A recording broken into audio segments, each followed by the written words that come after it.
तबाही हुई थी 18 और 19 जुलाई की रात को जो हुआ, जिसमें लाखों करोड़ों रुपए का नुकसान हुआ था। डे 1 से हम ग्राउंड लेवल पर जाकर लोगों को रेस्क्यू कर रहे थे, रिलीफ बांट रहे थे, लोगों का हाल चाल पूछ रहे थे। मेरी कंटिन्यूली चीफ मिनिस्टर साहब से बात हो रही थी और आज कल चीफ मिनिस्टर साहब रात को यहाँ पहुँचे।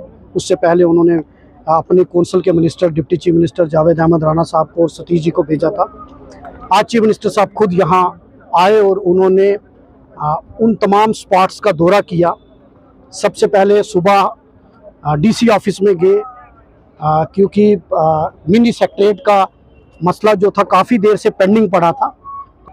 हमने चीफ मिनिस्टर साहब से कहा कि 19 डिस्ट्रिक्ट में मिनी सेक्रेटरीट बन चुका है, सिर्फ रजौरी डिस्ट्रिक्ट है जिसका मिनी सेक्रेटरीट इनकम्प्लीट है। तो चीफ मिनिस्टर साहब का कि उन्होंने मीटिंग में भी मैंने उस इशू को रेज़ किया और उन्होंने इस बात को एग्री किया और जो हमारा लॉन्ग पेंडिंग डिमांड है मिनी सेक्रेटरीट की, वो चीफ मिनिस्टर साहब ने एग्री हुए।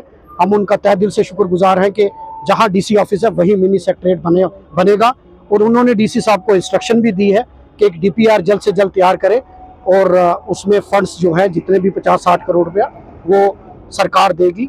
उसके अलावा जो हमारी सड़कों रोड डैमेज हुई वहाँ भी वो गए थे, वहाँ से उन्होंने मलिक मार्केट का जो हमारा नुकसान हुआ उसका भी दौरा किया। तो उसमें भी चीफ मिनिस्टर साहब ने एग्री किया कि हम अमृत 2 जो 135 करोड़ का प्रोजेक्ट है उसको भी वो कंसिडर करेंगे। तो पहले दिन ही फ्लड आया 19 तारीख को, तो सीएम साहब दिल्ली में थे और वो इमीडिएटली वहाँ से उन्होंने रश बैक किया और आके जो रेस्क्यू ऑपरेशन है उसको सुपरवाइज किया और पहले दिन से ही वो इसके साथ जुड़े हुए थे और डेली बेसिस के ऊपर वो जो है वो इसके ऊपर रिव्यू मीटिंग्स भी ले रहे थे और सिविल एडमिनिस्ट्रेशन के साथ टच में रहे। और आज जो यहाँ पे मीटिंग हुई, हम सभी लेजिस्लेचर ने भी कहा कि भाई टाइमली जो है रेस्क्यू ऑपरेशन जो कर लिया गया, जो रेड अलर्ट था तो उसको फॉलो किया गया। लो लाइंग एरिया से जो पटवारी को और लपड़दार चौकीदार को लगा के लोगों को निकाल लिया गया था, जिससे एक मेजर ट्रेजेडी जो है उसको रोकने में एडमिनिस्ट्रेशन कामयाब हुई है। लेकिन फिर भी जो लॉसेस तो काफ़ी सारे हुए हैं, प्रॉपर्टी के लॉसेस हुए हैं, बहुत सारी जानें भी चली गई हैं। तो सीएम साहब ने अश्योर किया है कि रेस्टोरेशन वर्क तो चल रहा है और परमानेंट रेस्टोरेशन के लिए उन्होंने कहा कि एक पैकेज बना के मैं दिल्ली लेके जाऊंगा और इसके लिए जो है फंड सेंक्शन करवा के लाऊंगा। साहब को हमने अपनी जितनी भी मसाइल थे वो रखे, इधर डिस्कस हुए पूरी एडमिनिस्ट्रेशन के सामने और उनको क्लियर इंस्ट्रक्शंस भी दे दी गई हैं कि आप प्रोजेक्ट तैयार करके मुझे भेजो।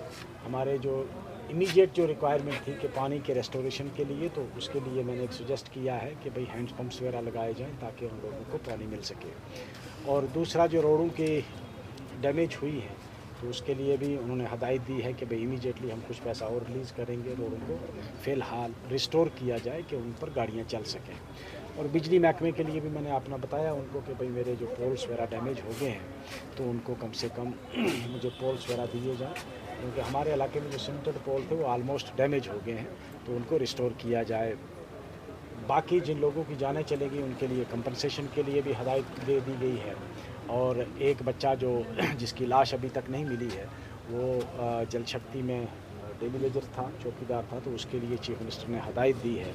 मैंने जब अंदर उनसे रिक्वेस्ट की तो उन्होंने हिदायत दी है कि भाई इमीडिएटली उसके केस को प्रोसेस करके हम उसको उसकी जगह पर किसी दूसरे बंदे को लगाएंगे। पहली जिम्मेदारी थी कि जानी नुकसान जो है वो कम से कम हो। इस ज़िले में 4 कीमती जानें गईं, उसका हमें बेहद अफसोस है। लेकिन अगर इंतज़ामिया की तरफ से वो तमाम इक़दामात नहीं उठाए गए होते जो रातों रात डीसी साहब और एसएसपी साहब ने उठाए थे ऑनरेबल एमएलए साहिबान के साथ, शायद ये नंबर और ज़्यादा बढ़ जाता। फिर हम रिकवरी पे आए कि जो लोग लापता हैं उनको हम ढूंढ के निकालें। अब रिहैबिलिटेशन और रिकंस्ट्रक्शन की बात आ रही है। जहाँ जहाँ नुकसान हुआ है उसको दुरुस्त करने की ज़रूरत है, टेम्परेरी रेस्टोरेशन, उसके बाद परमानेंट। बिजली के सप्लाई को लगभग 100% रिस्टोर किया गया है। पानी का एक बहुत बड़ा मसला बना हुआ है। कई सारे हमारे जल शक्ति डिपार्टमेंट के वाटर के सप्लाई स्कीमें जो हैं वो बैठी हुई हैं। ऑनरेबल एमएलए हजरात के तरफ से कुछ सजेशंस आई हैं, कुछ मशवरे आए हैं। हैंड पंप्स और टैंकर्स को लेके हम उन पे न सिर्फ गौर करेंगे, उन पे अमल करेंगे। इसके साथ साथ जिन लोगों के मकानात जो हैं उनको नुकसान हुआ है, उनको सही तरीके का मुआवजा मिले, जिनकी ज़मीनें गायब हो गई हैं उनको अल्टरनेट प्लॉट दिए जाएं ताकि वो अपने मकान बना सकें, वो हम कर लेंगे। उसके अलावा ऑनरेबल एमएलए साहब, खासकर इफ्तिखार साहब ने राजौरी शहर के मुतल्लिक 2-3 बड़ी बातों, बड़े प्रोजेक्ट्स के हवाले से बात की। एक तो अमृत फ़ेज़ 2 राजौरी के लिए, बेला बस स्टैंड के अल्टरनेट कोई जगह जहां बस स्टैंड बन सके, और यहां पावर के हवाले से और वाटर के हवाले से जो बातें इन्होंने की हैं उनको हम ज़रूर नोट की हैं।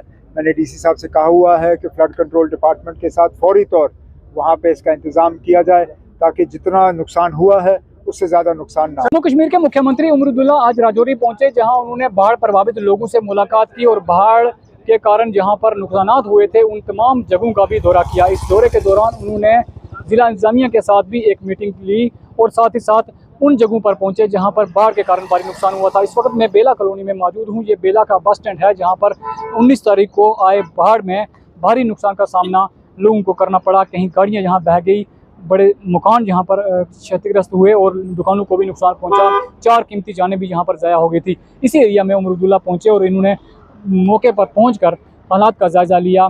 इस एरिया के साथ साथ उन्होंने दूसरे तमाम एरिया का भी दौरा किया जहाँ बाढ़ के कारण लोगों को नुकसान का सामना करना पड़ा। वहीं लोगों को उन्होंने आश्वासन दिया कि जल्द से जल्द किसी बड़े पैकेज को भी रिलीज़ किया जाएगा। लोगों ने कहा कि एक बड़े पैकेज की जहां ज़रूरत है, क्योंकि भारी नुकसान राजौरी में बारिशों और बाढ़ के कारण लोगों का हुआ है। और लोगों ने उम्मीद जताई कि उमरुद्दुल्ला के इस दौरे के बाद किसी बड़े पैकेज का ऐलान होगा और उनके जख्मों पर मरहम लगेगी। न्यूज़ 18 के लिए राजौरी से शक्ति शर्मा।